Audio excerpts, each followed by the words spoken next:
Today we're talking about my first rejection ever. When I say my first rejection, I mean the rejection that had me questioning life in grade 4. Now, this happened back in 2017 when I was still a youngin'. Life was simple.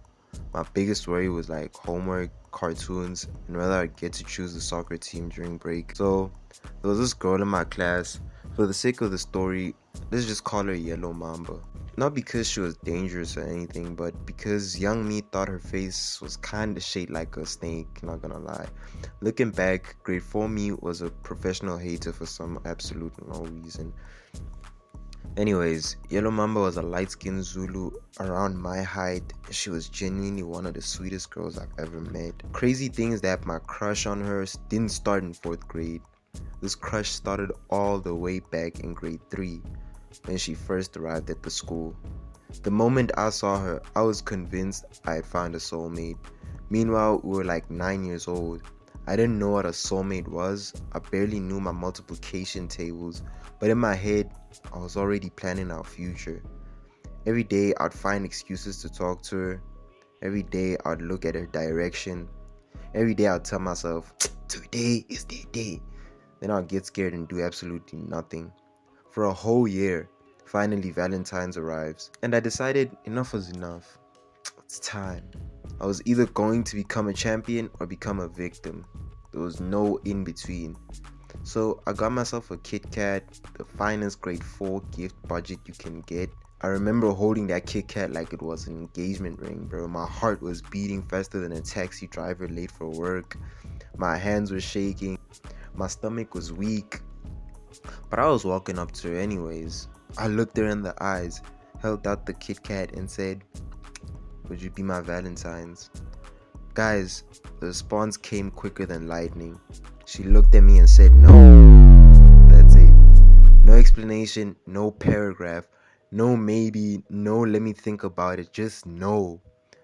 I swear time stopped, bro. The birds stopped singing, the wind stopped blowing, even the Kit Kat felt embarrassing. I stood there absolutely like finished. My heart didn't even just break, it shattered into microscopic pieces. I had just discovered heartbreak for the first time, bro. At 9 years old, the rest of the day was terrible. I couldn't focus in class, couldn't focus on my work, I couldn't even enjoy break time. I was walking around the school looking like someone had cancelled Christmas. Luckily, my homies came through. My boys gathered me around, trying to comfort me. The funny part is that none of them had experience either. We're all 4th graders acting like relationship experts. One friend was like, "Don't worry, bro. There's plenty of fish in the sea." Bro. Another friend acting like a therapist talking about, "You deserve better." We were 9, dog. What does better even mean? Anyways, the boys decided to investigate. They started writing little notes asking why she rejected me. Eventually, she responded, and her answer was, "I don't like that you're childish, and maybe maybe I might like you in the future." Guys, that sentence revived me. I finally, I felt hope in my entire body. I started thinking there was still a chance. I was already planning a comeback. I was ready for phase 2. But then something unexpected happened. I realized I was spending more time thinking about this girl than focusing on school. My grades slipped, I was distracted, and eventually I forgot about even trying, bro. Life moved on, school continued, and before I knew it, the whole thing became one of those funny memories you look back on years later and just laugh about. Now that I'm older, I can understand that rejection isn't the end of the world. At the time, it felt like my life was ending. But looking back, it was just a small moment that helped me grow.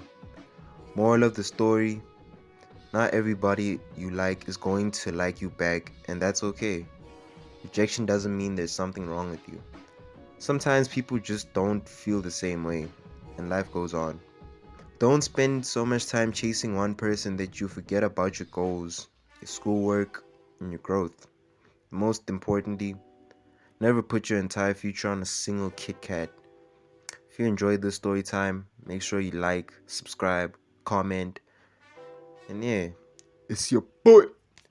Catch y'all on the next one. And yeah, guys, thanks for 21 subs. I don't know, like, I'm probably doing this a week before because my editing schedules are actually kind of crazy. I'm not gonna lie. Anyway, yeah, follow the WhatsApp channel. The link is in the description. I think the link is in the description.